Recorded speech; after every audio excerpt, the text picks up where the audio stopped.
Hi, welcome to A Foreigner in the Philippines, where this is a work in progress video showing you where we are with the desk. Now I've actually fitted it all together, which it only requires one person, but you have to be aware that there are 5 pieces. So there's the top is one piece, obviously, the first cabinet. This is the vanity. I think you call it vanity, I'm not quite sure, I've forgotten now. But there's another, so this is a separate piece. There's another support shelving unit at the back.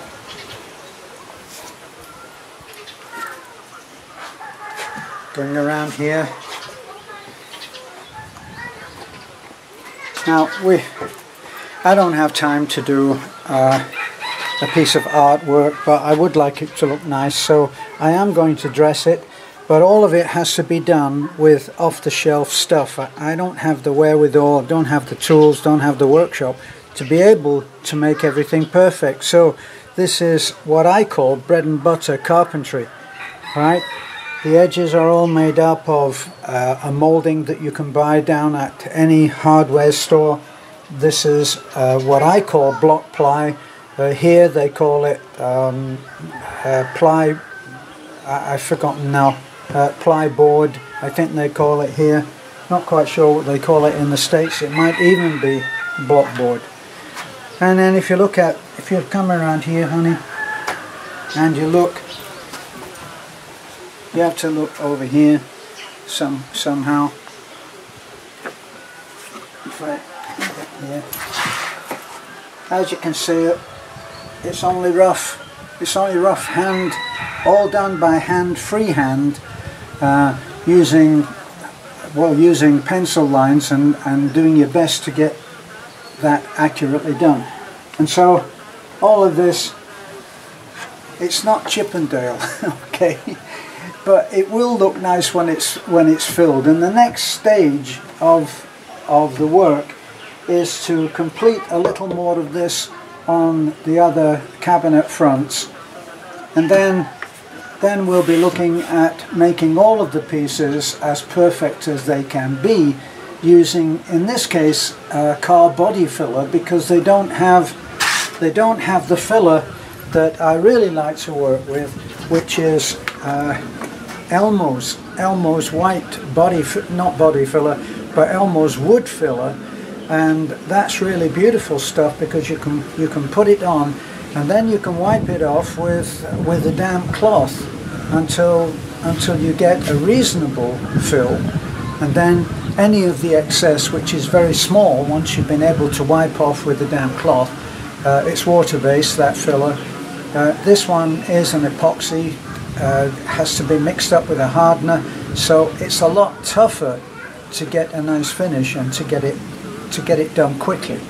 So that's going to be the next thing, and then I will use some extra ply, and I'll cut some pieces using this kind of thing. So this is a hardwood, and it's pretty nicely. It's usually quite straight, and you can work with it, and you can get a good finish. This was a different molding, but it's slightly bigger, and because it's wider, it's a bit stronger. Here you can see I've still got that molding here to go on. In fact, if you look at it, this kind of thing has got to go on the front there. Okay, might leave that as an open one, or I might put another shelf in. Haven't decided. And when we come round here, I've just got this pinned in here so that we can look at it and make sure before it goes in the door, and before I start filling all of these little gaps and everything, I've got to make sure that it actually all fits, which it does, and it's pretty solid. And this will be put in, it will be supported here, it's supported at the back here, it's all supported there, and it will be glued and pinned when we go in. But it will all come apart easily if it has to be moved. So you don't have this huge piece of furniture which is difficult to move. It's all in modules. So that will be our next thing. I might even crumble and get a palm sander, maybe even today, but the amount of work I'll be able to do later today is minimal. It's Saturday, so tomorrow is our Sunday driving job, which at the moment, even though we do have the part to repair the blue bus, it doesn't look as if our mechanic is going to show. We're going to go along to Taliban in a few minutes, and we're going to nudge him and hope that he will actually come out and do his job, that was the agreement. So that's where we are right now. All of this will sand up really nicely. What I do is I use a heavy, almost like a primer filler.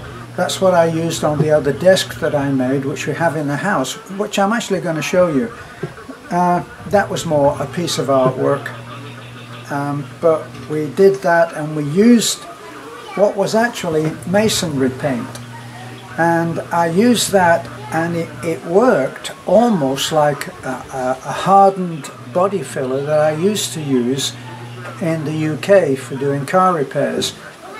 And what it does is it fills every imperfection, and it sands very easily, and then you can paint it, and so you do get a seamless finish. So all of this will all be seamless, you won't see any of it, and then you'll be able to do something, I'll be able to do something really nice with it, and I'll show you how that works.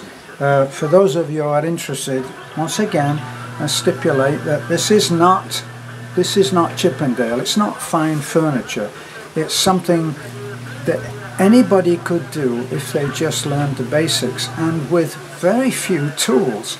Other than my skill saw, other than my circular power saw, and I haven't even, with this, I haven't even used a drill.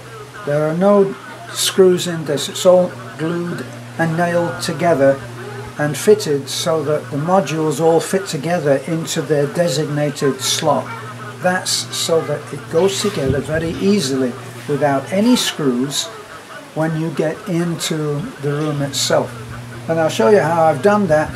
It's not brain surgery, by the way, and it's not Chippendale, but it works, and I've used it before and it's worked well for me.